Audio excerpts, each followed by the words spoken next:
matin, bienvenue à la matinale. On est ensemble avec Stéphane Kéry. Quelle joie de vous accueillir pour un moment béni, alors qu'on partage la parole, alors qu'on loue ensemble, on prie ensemble, connectés de différents endroits sur cette belle grande planète. Alors dites-moi d'où vous êtes, le pays, la ville, et n'hésitez pas à m'envoyer vos sujets de prière sur les infos qui apparaissent maintenant au bas de l'écran. Alors on démarre cette matinale avec un chant qui s'intitule « Chaque jour, Every Day » de Hillsong, un vieux chant qui date de bien des années. Quelle année?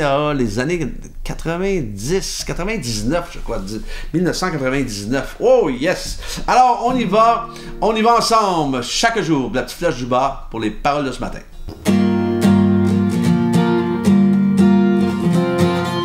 Que puis-je dire, Seigneur?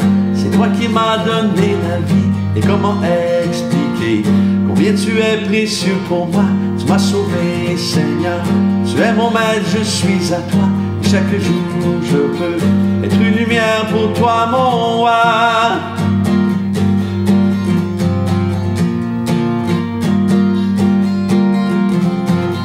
Chaque jour, Seigneur, je me tiens dans ta parole, le désir de mon cœur, me rapprocher de toi, Seigneur, afin que tu me guides à chaque pas que je prends pour toi, que chaque jour je puisse être une lumière pour toi, mon roi.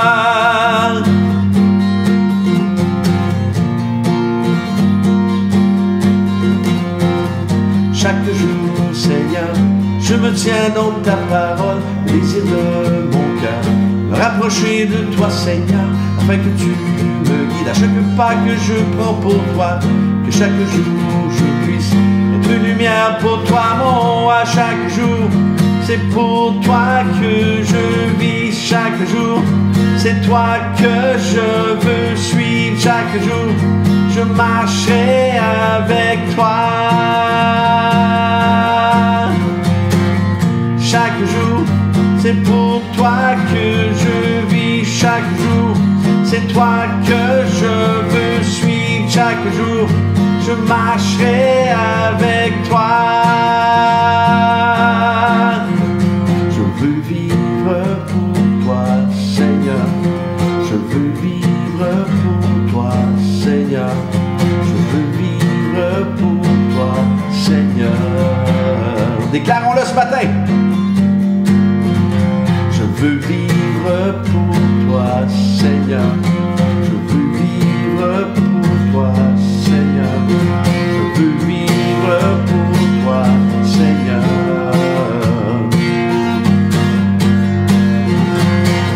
Chaque jour, c'est pour toi que je vis. Chaque jour, c'est toi que je veux suivre. Chaque jour, je marcherai avec toi.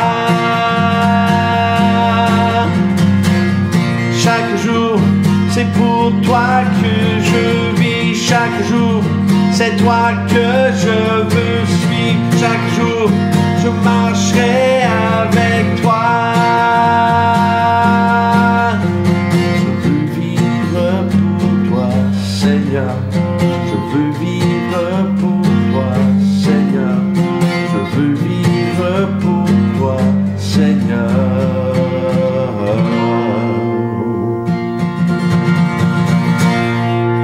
Je veux vivre pour toi, Seigneur. Le thème de ce matin.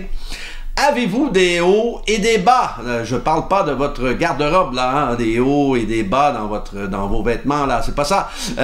Les hauts et des bas dans la vie. On va lire ensemble dans le psaume 30. Alors, démarrant du verset 1, on y va ensemble. Psaume, chant pour la dédicace de la maison de David. Je proclame ta grandeur, Éternel, car tu m'as relevé. Tu n'as pas voulu que mes ennemis se réjouissent à mon sujet. Éternel, mon Dieu, j'ai crié à toi et tu m'as guéri. Éternel, tu as fait remonter mon âme du séjour des morts. Tu m'as fait revivre loin de ceux qui descendent dans la tombe. Chantez en l'honneur de l'Éternel, vous qui l'aimez. Célébrez par vos louanges sa sainteté, car sa colère dure un instant, mais sa grâce toute la vie. Le soir arrivent les pleurs et le matin l'allégresse. Haut et bas, hein, des pleurs et l'allégresse. Je disais dans ma tranquillité, je ne serai jamais ébranlé. Éternel, par ta grâce, tu avais affermi ma montagne, tu t'es caché et j'ai été épouvanté.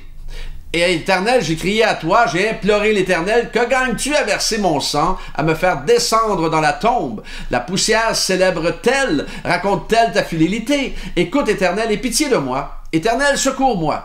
Et tu as changé mes lamentations en allégresse. Hein? Lamentation dans les bas, en allégresse, en hauteur. Et tu m'as retiré mes habits de deuil pour me donner un habit de fête. Ainsi mon cœur chante tes louanges et ne reste pas muet. Éternel mon Dieu, je te louerai toujours. Alors vous serez d'accord avec moi ce matin que d'avoir des hauts et des bas dans la vie, c'est normal.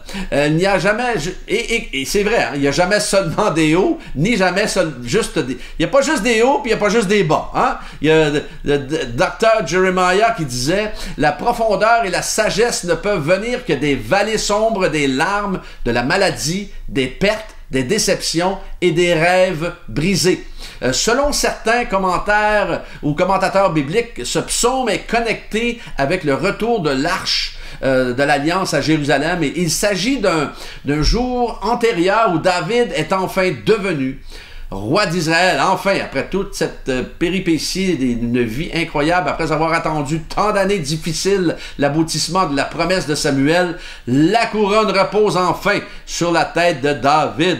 Et comme vous le savez, le retour de l'arche était important pour lui. Alors, souvenez-vous également des Philistins juste avant, qui avaient mis la main sur l'arche et qui la promenaient partout dans le pays, sauf qu'à un moment donné, ils ont dû trouver le moyen de s'en départir, parce que partout où elle passait chez eux, elle leur occasionnait des soucis de santé. Alors toute la vie, et on connaît l'histoire, toute la vie de David a été une question de haut et de bas interminable, entre autres justement l'histoire de la mort de Uza, parce que on n'avait pas respecté la manière de Dieu de transporter l'arche, et par la suite de David qui danse ensuite devant l'arche après quelque temps, parce que l'arche était Obed-Édom avait repris l'arche chez lui et sa maison avait été bénie pendant longtemps, mais David, l'ayant su, a décidé d'aller rechercher l'arche et cette fois-ci la transporter comme elle se doit, avec des bras d'hommes et on appelle ça, je sais pas, mais ce sont des grandes barres de chaque côté sur les épaules des hommes, elles ne devaient pas être transportées par des bœufs ou des vaches. Et David tout le long a dansé, ils ont fait des sacrifices, alors ils ont fait ça de la bonne façon. Mais ils l'ont fait selon les critères de Dieu. Il est passé aussi, tu sais, David, lorsqu'on lit son histoire, il est passé d'un jeune champion qui a battu Goliath, et il est passé par la suite dans l'oubli pour un certain temps, ensuite pourchassé par la jalousie du roi Saül qui voulait le tuer, hein, champion, après ça, t'es un fugitif. Et dans les versets 8 à 13 du psaume 30 de ce matin, nous détectons un David qui passe de la douleur à la guérison et de la tristesse à la joie. C'est nous tous, ça. Il nous arrive tous de passer par des moments douloureux, d'incompréhension. Et en fait, ce psaume nous enseigne de louer Dieu et de développer une perspective joyeuse et reconnaissante qui est essentielle à une vie positive. Et une vie positive égale meilleure santé mentale et meilleure santé physique, égale la joie, égale je ne me laisse pas intimider et voler ma paix. Alors comprenons que nous sommes ici pour le bon plaisir et l'indulgence de notre bon et grand Dieu et tout-puissant. Et nous sommes sur cette terre pour honorer Jésus là où Dieu nous envoie ou nous place. Que nous soyons PDG, infirmières, travailleurs dans la construction, artistes, pasteurs, peu importe qui nous sommes.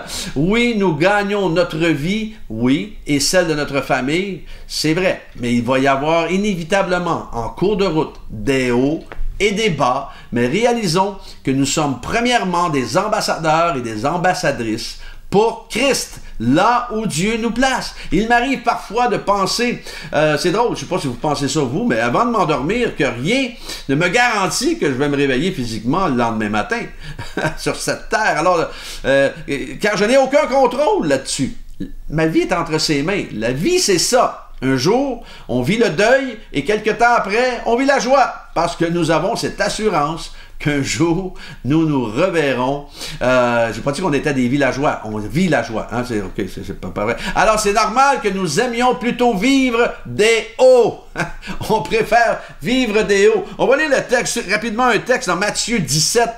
Vous vous souvenez, la transfiguration. 6 jours après, Jésus prit avec lui Pierre, Jacques et son frère Jean. Il les conduisit à l'écart sur une haute montagne. Il fut transfiguré devant eux. Et son visage resplendit comme le soleil et ses vêtements. Ils devinrent blancs comme la lumière. Et voici que Moïse et Élie leur apparurent. Ils s'entretenaient avec lui. Pierre prit la parole et dit à Jésus, « Seigneur, il est bon que nous soyons ici. Si tu le veux, faisons ici 3 abris, une pour toi, une pour Moïse, une pour Élie. » Et comme il parlait encore, une nuée lumineuse les couvrit. De la nuée, une voix se fit entendre ces paroles. « Celui-ci est mon fils bien-aimé, qui a toute mon approbation. » Écoutez-le. Lorsqu'ils entendirent cette voix, les disciples tombèrent le visage contre terre et furent saisis d'une grande frayeur. Mais Jésus s'approcha d'eux, les toucha et dit, « Levez-vous, n'ayez pas peur. » Ils levèrent les yeux, ils ne virent plus que Jésus seul. Alors, quel moment divin qu'ils ont vécu, un moment absolument incroyable avec à ce moment-là. C'est certain qu'ils ne voulaient plus descendre la montagne, les gars. Alors, Pierre, Jean et Jacques ont vécu ce moment divin et surnaturel dans le haut de la montagne et lors de la transfiguration qu'ils ont dû imprégner dans leur cœur et dans leur tête, dans leurs pensées. Mais ensuite, il a fallu descendre de la montagne pour continuer l'œuvre à laquelle ils étaient appelés. Alors, ils ont vécu des hauts et des bas. Ils ont vu Jésus faire des miracles et des prodiges. Ils l'ont vu se faire arrêter pour aller souffrir et mourir sur cette infâme croix. Et après, justement, les bas de la croix, ce fut les hauts de la résurrection de Jésus le 3e jour pour nous donner accès à Dieu le Père pour l'éternité. Alors aujourd'hui, est-ce que je peux vous dire quelque chose? Ne laissez pas les soucis de la vie vous tirer vers le bas. Ne laissez pas les accusations, ne laissez pas les fausses accusations, les injustices, les mensonges vous tirer vers le bas, parce qu'il va toujours y avoir des gens qui vont le faire à notre égard, mais laissez plutôt la place au Saint-Esprit de vous tirer vers le haut, car en Jésus seul, vous retrouverez la paix de l'Esprit. D'accord? En Jésus seul, vous retrouverez la paix de l'esprit. Alors, mais c'est normal. Dans notre vie, il va y avoir des hauts et des bas. Et il faut s'attendre à ça. Alors, on va prier ce matin, si vous voulez bien. Alléluia. Seigneur, merci pour de donner, Seigneur,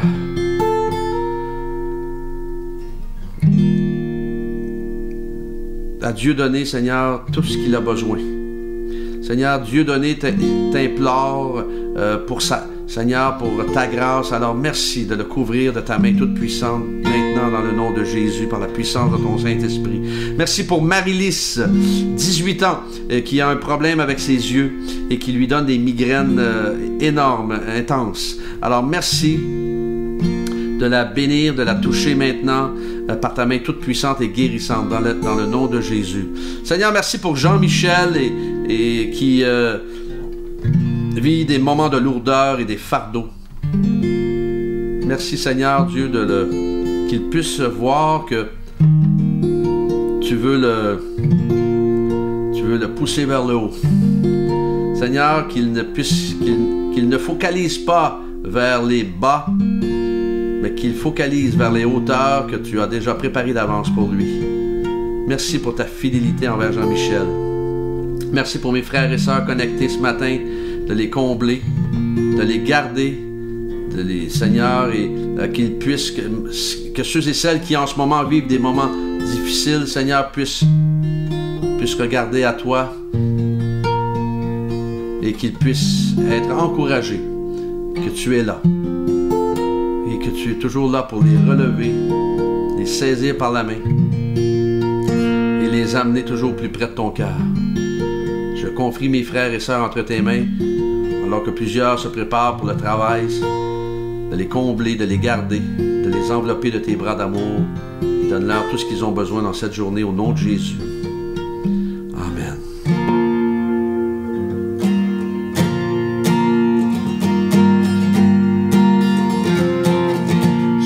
jour.